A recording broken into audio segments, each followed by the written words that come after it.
अथ दशरथुवाच शनिस्तोत्रम्। दशरथुवाचः प्रसन्नो यदि मे शौरे एकश्चास्तु वरः परः। रोहिणीं भेदयित्वा तु न गन्तव्यं कदाचन।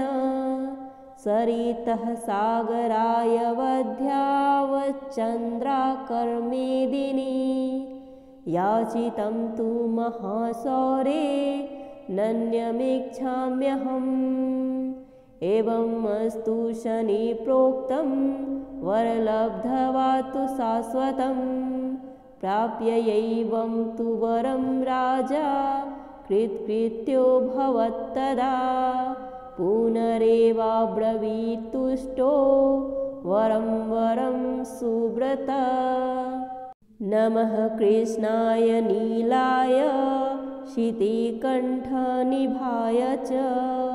नमः कालाग्निरूपाय कृतान्ताय च वै नमः। नमो निर्मांसदेहाय दीर्घश्मश्रुजटाय च। नमो विशालनेत्राय शुष्कोदरभयाकृते। नमः पुष्कलगात्राय स्थूलरोम्नेऽथ वै नमः। नमो दीर्घाय शुष्काय कालद्रष्ट नमोऽस्तु ते।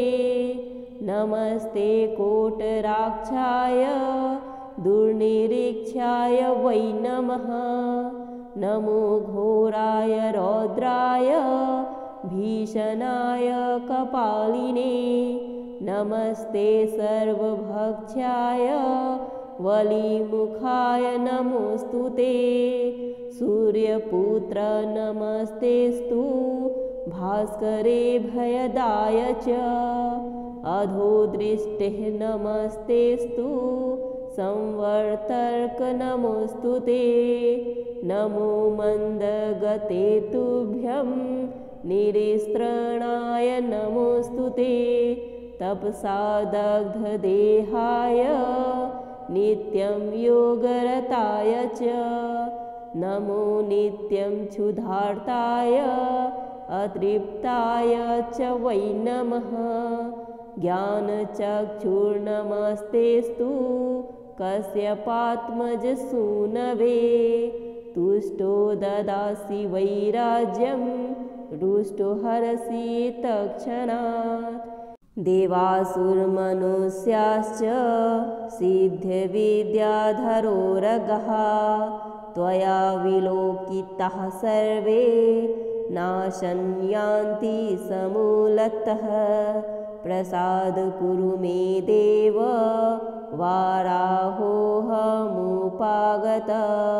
एवं स्तुतस्तदशौरिग्रहराजो महाबलः। दशरथुवाचः प्रसन्नो यदि मे शौरे वरं देहि ममेप्सितम्। अद्य प्रभृति पिङ्गाक्ष पीडा देया न कस्यचित्। इति श्री दशरथ उवाच शनिस्तोत्रं सम्पूर्णम्।